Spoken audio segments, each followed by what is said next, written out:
जय। 6 जुलाई को विष्णु सायनी एकादशी है। विष्णु भगवान सोने चले जाएंगे और मेरे प्रभु प्रेमियों की जय।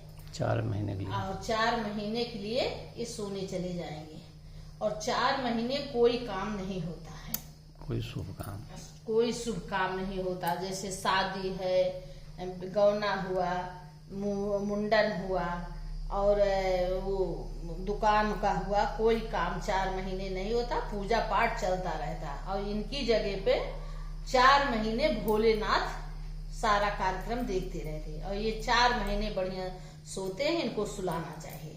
और 6 जुलाई को विष्णु सायनी एकादशी है। उस दिन इनकी विधिवत पूजा करनी चाहिए।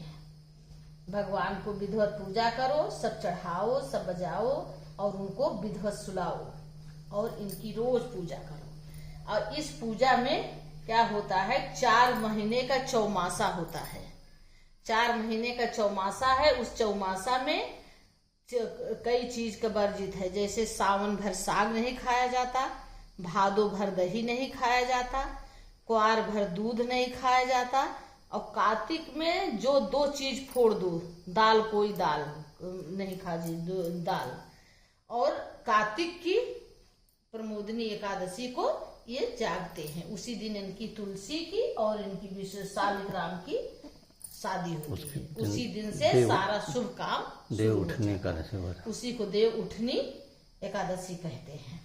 आइए देखिए हमारे प्रभु को और उनकी पूजा करके उस दिन कैसे 6 तारीख को देखो ये इनको जल चढ़ा रहे हैं। जल चढ़ाए, फिर इनको हम पंचामृत चढ़ाए ठाकुर जी को। पंचामृत चढ़ा के विधिवत और फिर हम इनको ऐसे यहाँ से उठा के इनको हम नहला के और फिर इनको साफ कपड़े में पोंछ दिए। पोंछ के फिर इनको यहाँ स्थान दे दिए, इनके आसन पे स्थान दे दिए। फिर इनको हम सबसे पहले चंदन लगाएंगे। पहले इनको चंदन लगाएंगे, इनको विष्णु को, लक्ष्मी को, गौरी को, गणेश को, कलश, इनको चंदन लगाएंगे।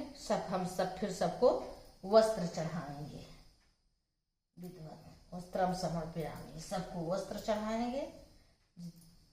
और उसके बाद वस्त्र चढ़ा के फिर इनको वो चढ़ाएंगे। देखो हल्दी सबको हल्दी चढ़ाएंगे और उसके बाद फिर अबीर इनको चढ़ाएंगे। अबीर चढ़ाएंगे और ये दीप जल रहा है। फिर माता को, गौरी गणेश को सिंदूर लगाएंगे। अपने भी लगा लेंगे थोड़ा सा सिंदूर। लगाने के बाद में अब ये देखिए इनको हम गणेश जी को एक जनेऊ पहरा दे रहे हैं, एक जनेऊ ठाकुर जी को पहना दे रहे हैं। ये ठाकुर जी को पहना दिए एक जनेऊ और एक जनेऊ हम कलश महाराज को पहना दिए। तीनों लोग को जनेऊ पहना दिए और जनेऊ पहनाने के बाद में इनको फूल चढ़ा देंगे। ये देखिए इनको विधिवत फूल से इनको ठाकुर जी को, विष्णु भगवान को कलश पे सबको पुष्प चढ़ा दिए। पुष्प चढ़ाने के बाद में सबको प्रसाद, देखिए प्रसाद चढ़ा दिए। विधिवत सबको प्रसाद चढ़ा दिए। इन्हें फल चढ़ा दिए। फलम समर्पयामि, फलम समर्पयामि, फलम समर्पयामि। और इनको विष्णु को बिना तुलसी का इनका कोई भोग नहीं लगता। तुलसी दल जरूर होता। ठाकुर जी को तुलसी दल चढ़ा दिए और ये देखो तुलसी दल चढ़ाए और यह पूरा। और इनको अक्षत नहीं चढ़ता, ये सफेद तिल चढ़ा रहे हैं इनको कलश को। उस दिन एकादशी को सफेद तिल से इनको विधिवत। और फिर इनको धूप और दीप दिखा देंगे और धूप और दीप।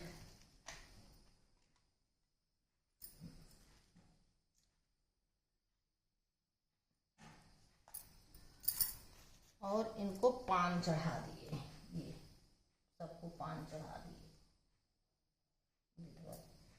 और धूप दीप दिखा दिए।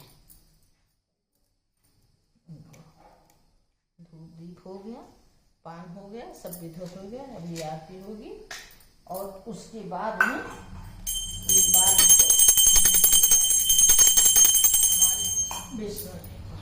अब इनको विधवत हर काम जब इनका होता है, प्रभु का हर काम, क्योंकि 4 महीना सोते रहते हैं, उनका विधवत पूजा करो, हर मनोकामना आपकी ये पूरा करते हैं। आइए उस दिन की एक बहुत सुंदर, बहुत प्यारी सी कहानी हम सुनाते हैं, और उस दिन कहानी सुनना बहुत जरूरी है। तो आइए सुनाते हैं। सतयुग में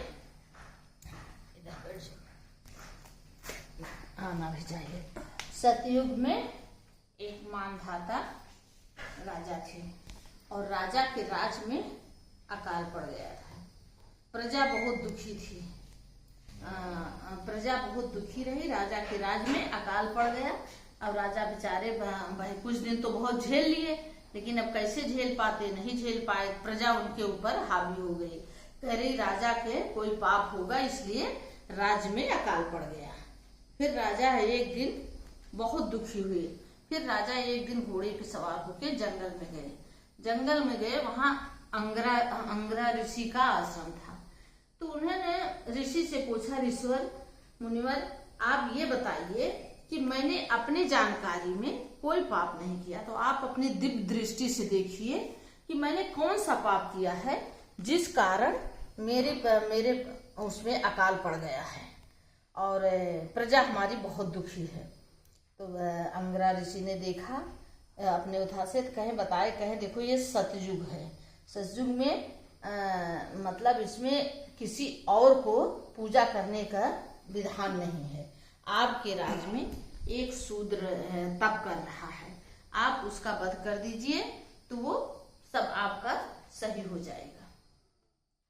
तब उन्होंने कहा कि का नाम, राजा ने कहा कि नहीं, एक निर्दोष आदमी पूजा कर रहा मेरे राज में, मैं ऐसा नहीं कर सकता, मैं उसको दंड नहीं दे सकता, आप मुझे दूसरा कोई विधान बताइए। तब राजा ने कहा, ऋषि ने कहा ठीक है, वो देव जो विष्णु सायनी एकादशी है, आप अपने पूरे राज्य को लेके विधवत पूजा करिए, और चौमासा होता है, 4 महीने विधवत वर्षा होगी और आपका राज खुशहाली से भर जाएगा। राजा ने कहा ठीक है। राजा आए, अपने राज्य में सबको, पूरी प्रजा को बुलाए, और फिर उन्होंने विधवत विष्णु भगवान की पूजा की और रात को जागरण किए, और फिर उनके राज्य में झमाझम बारिश हुई, और बारिश हुई, उनकी प्रजा खुशी सुखी हो गई। और 4 महीना हमारे ये विष्णु भगवान सोते हैं, सोने जाते हैं, इनको सुलाना चाहिए, विधवत इनकी सेवा करनी चाहिए, 4 महीने पूजा पाठ करने चाहिए। और ये चारों चीज का होता है, इनका व्रत जो होता है, सावन में साग, भादो में दही, क्वार में दूध और कार्तिक में दाल, और 4 महीना ब्रह्मचर्य का पालन करना चाहिए विधवत, और जमीन पे सोना चाहिए। ये इनका व्रत है। एक समय भोजन करना चाहिए 4 महीने में, अगर हो सके तो आप एक समय भोजन करिए। ये 4 महीने आपका घर धन धान से ये भर देते हैं। विष्णु भगवान सो रहे हैं सैया पे, और इनको देव उठनी एकादशी के दिन जगाया जाता है। और ये हमारे विष्णु भगवान की कहानी है।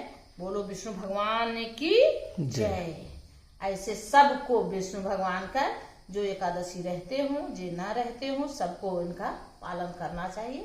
बोलो विष्णु भगवान की देवोत्थानी एकादशी की जय।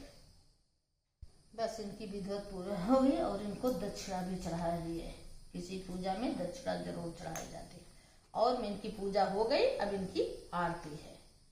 ओम जय जगदीश हरे, स्वामी जय जगदीश हरे, भक्त जनों के संकट क्षण में दूर करे। ओम जय जगदीश आवे